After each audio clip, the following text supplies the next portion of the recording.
তানজিকা আমিন বাংলাদেশী একজন মডেল ও অভিনয় শিল্পী।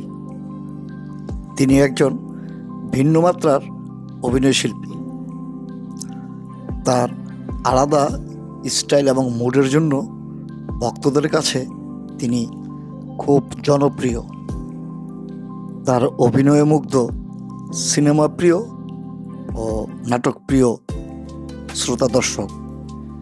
তানজিকা আমিন 2004 সালে লাক্স চ্যানেলায় সুপারস্টারে অংশগ্রহণের মাধ্যমে তার কর্মজীবন শুরু করেন, যেখানে তিনি প্রথম রানার আপ হন।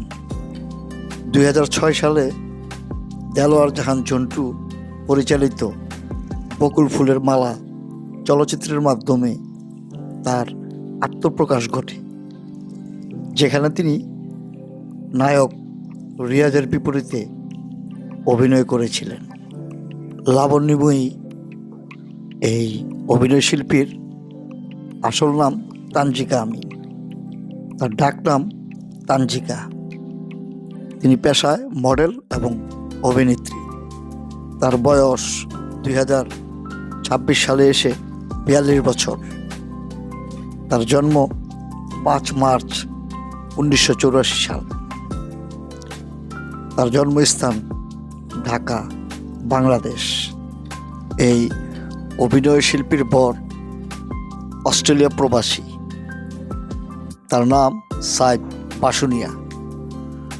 প্রায় 27 বছরেরও বেশি সময় ধরে তিনি সিডনিতেই থাকেন। 2018 সাল থেকে সাইফের সঙ্গে তার পরিচয়। এরপর নিজেদের মধ্যে বন্ধুত্ব তৈরি হয়, তারপর বিয়ে।